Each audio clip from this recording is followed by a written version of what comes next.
اللہ نحمدہ ونصلی علی رسولہ الکریم اما بعد فاعوذ باللہ من الشیطان الرجیم بسم اللہ الرحمن الرحیم لا الہ الا اللہ واللہ اکبر سبحان اللہ والحمدللہ۔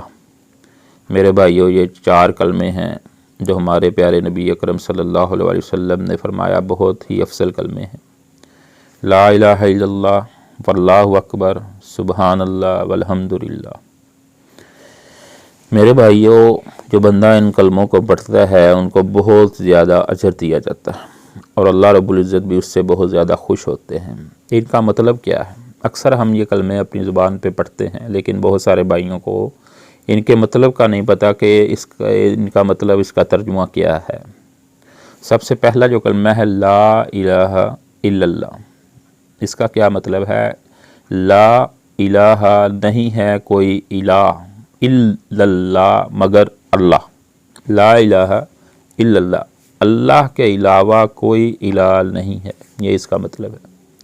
جب ہم یہ پڑھ لیتے ہیں لا الہ الا اللہ کہ اللہ کے علاوہ کوئی الہ نہیں ہے، کوئی مالک نہیں ہے، کوئی خالق نہیں ہے، کوئی رازق نہیں ہے، تو پھر ہم اللہ رب العزت کو چھوڑ کر قبروں پہ جاتے ہیں، مزاروں پہ جاتے ہیں، درباروں پہ جاتے ہیں۔ مقصد کیا ہے وہاں جانے کا؟ میرے بھائیو، قبرستان نبی اکرم صلی اللہ علیہ وسلم نے فرمایا جاؤ کہ تمہیں آخرت یاد ہو۔ وہاں جا کر آپ نے ان سے نہیں مانگنا، وہاں جا کر آپ نے ان سے نہیں مانگنا، ان کے لیے مانگنا ہے۔ ان سے نہیں مانگنا، ان کو اللہ رب العزت کا شریک نہیں بنانا۔ کبھی کسی نیک بندے نے، کبھی کسی نبی نے، کبھی کسی ولی نے یہ نہیں کہا کہ مجھ سے مانگو۔ درباروں پہ جا کے ان سے نہیں مانگنا، ان کے لیے مانگنا ہے۔ اللہ اکبر۔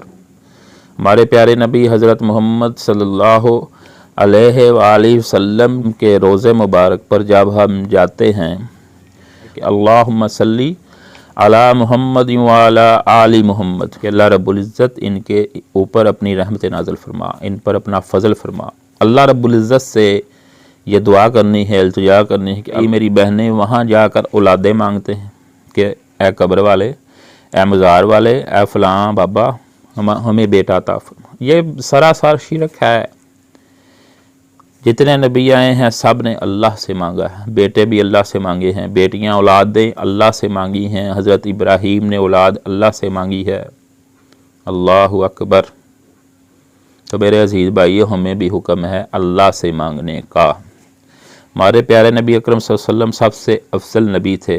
ساری حدیثیں اٹھا کر دیکھ لیں، قرآن مجید اٹھا کر دیکھ لیں، آپ صلی اللہ علیہ وسلم نے کہیں بھی یہ نہیں کہا کہ مجھ سے مانگو، یہ نہیں کہا، بلکہ یہی کہا کہ اللہ سے مانگو، وہ واحد لا شریک ہے، وہی سب کو عطا کرتا ہے۔ لا الہ الا اللہ، اللہ کے علاوہ کوئی الہ نہیں، کوئی مشکل کشا نہیں، کوئی حاجت روا نہیں، کوئی بگڑی بنانے والا نہیں۔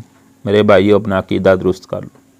عقیدہ درست ہوگا، عقیدہ پختہ ہوگا، عملوں میں کمی کوتاہی ہوگی، اللہ رب العزت معاف کر دیں گے، جس کے چاہے گناہ معاف کر دیں گے، اس کو جنت دے دیں گے۔ لیکن اگر عمل میں، اگر عقیدے میں غلطی ہوئی، شرک ہوا، تو پھر اللہ رب العزت شرک کو معاف نہیں کریں گے۔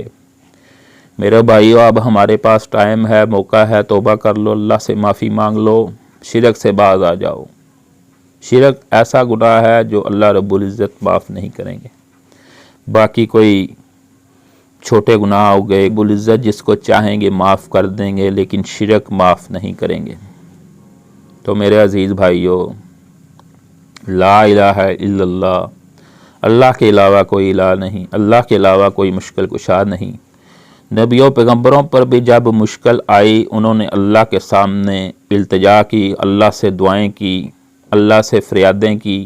جیسے حضرت یونس علیہ السلام پر مشکل آئی، قرآن مجید میں اس کا ذکر ہے۔ یونس پر جب مشکل آئی، اس نے سجدے میں سر رکھا اور دعا پڑھی، لا الہ الا انت سبحانک انی کنت من الظالمین۔ تو بار بار یہ دعا پڑھی، آنکھوں میں آنسو سجائے، اللہ رب العزت نے ان پر رحم کیا اور ان کے لیے آسانیاں پیدا کی۔ اور بلکہ یہاں تک ذکر آتا ہے کہ اگر یونس مچھلی کے پیٹ میں یہ دعا نہیں پڑتا تو قیامت تک مچھلی کے پیٹ میں ہی رہتا۔ تو میرے عزیز بھائی، اللہ رب العزت ہمارا مالک ہے، اسی نے ہمیں پیدا کیا، اسی نے ہمیں زندگی دی، اسی نے ہمیں سب کچھ عطا کیا، اس کو چھوڑ کر ہم کسی اور کی عبادت نہیں کر سکتے، یہ ہمیں حکم نہیں ہے، بلکہ یہ ہمیں بتلایا گیا ہے کہ یہ شرک ہے۔ اگر اللہ کو چھوڑ کر کسی اور کی عبادت کرو گے یہ شرک عظیم ہے۔ تو آگے کلمہ ہے واللہ اکبر، اللہ سب سے بڑا ہے، کوئی ایسا نہیں ہے جو اللہ کے برابر کا ہو۔ اللہ سب سے بڑا ہے، سب سے عظیم ہے، سب سے رحیم ہے، سب سے کریم ہے، سب سے افضل ہے۔ اللہ ہی مشکل کشا ہے، اللہ ہی حاجت روا ہے، اللہ ہی بگڑی بنانے والا ہے، اللہ ہی سب کچھ ہے، باقی سب اس کے بنائے ہوئے بندے ہیں، اس کے نوکر ہیں، اس کے خادم ہیں، وہ مالک ہے، اسی نے ہمیں پیدا کیا، ہمیں اسی ہی کی عبادت کرنی ہے، اس کو چھوڑ کر کسی اور کی عبادت نہیں کرنی۔ یہ جو بزرگوں کے جا کر قدموں میں سر رکھ دیتے ہیں، سجدے کرتے ہیں، یہ گناہ ہے، یہ شرک ہے، ان سے مانگتے ہیں، انہیں عالم الغیب سمجھتے ہیں، یہ سب شرک ہے میرے بھائیوں، اس سے باز آ جائیں۔ میرے عزیز بھائیوں، غیب کا علم صرف اللہ کے پاس ہے۔ واللہ اکبر، اللہ سب سے بڑا ہے، سب سے عظیم ہے، سب سے رحیم ہے، وہی مشکل کشا ہے، وہی حاجت روا ہے، وہی بگڑی بنانے والا ہے، وہی مختار کل ہے، وہ سب کچھ جانتا ہے، جو ہونے والا ہے وہ بھی جانتا ہے، جو ہو چکا ہے وہ بھی جانتا ہے۔ دنیا میں ایسا کوئی بندہ نہیں جو اس جیسا ہو۔ اللہ اکبر، وہ واحد لا شریک ہے، وہ میرا رب ہے، وہ اکیلا ہے، اس کا کوئی شریک نہیں، کوئی اس کا بھائی نہیں، کوئی اس کی بہن نہیں، کوئی اس کا باپ نہیں۔ سبحان اللہ۔ سبحان اللہ کا کیا مطلب ہے کہ اللہ تعالیٰ پاک ہے، ہر عیب سے پاک ہے، ہر خطا سے پاک ہے، ہر کمی سے پاک ہے، ہر کوتاہی سے پاک ہے۔ نہ وہ تھکتا ہے، نہ اگتا ہے، نہ سوتا ہے، نہ پانی پیتا ہے، نہ روٹی کھاتا ہے۔ اللہ اکبر، وہ سب سے بڑا، وہ رحیم ہے، وہ کریم ہے، وہ ستار ہے، وہ غفار۔ والحمدللہ، اور ہمیں ہر حال میں حکم دیا گیا ہے کہ حمدیں تعریفیں اللہ ہی کے لیے لائق ہیں۔ ہر قسم کی تعریف، ہر قسم کی حمد اللہ ہی کو زیب دیتی ہیں، اللہ ہی کے لیے ہے۔ تو اللہ تعالیٰ سے دعا ہے کہ اللہ تعالیٰ میرا یہ عمل اپنی بارگاہ کے اندر قبول فرمائے اور میرے بھائیوں کی اصلاح کا ذریعہ بنائے۔ میرے بھائیوں، مر جانا ہے، دنیا چھوڑ جانی ہے۔ بڑے بڑے پیر محلوں میں، گلیوں میں آپ نے دیکھے ہوں گے، لوگوں کو گمراہ کر رہے ہیں، بہنوں کو گمراہ کر رہے ہیں، بھائیوں کو گمراہ کر رہے ہیں، تمہاری میں شادی کرا دوں گا، تمہارا شوہر رائے راست پر آ جائے گا، فلاں ہو جائے گا، ڈھمکان ہو جائے گا۔ میرے بھائی یہ سب دھوکہ فریب ہے، باز آ جاؤ، بچ جاؤ ان سے، جعلی پیروں سے بچ جاؤ اور شاگردی اختیار کر لو میرے نبی حضرت محمد صلی اللہ علیہ وسلم کو اپنا پیر و مرشد مان لو، ان کی تابع داری کر لو اگر کامیابی چاہتے ہو تو۔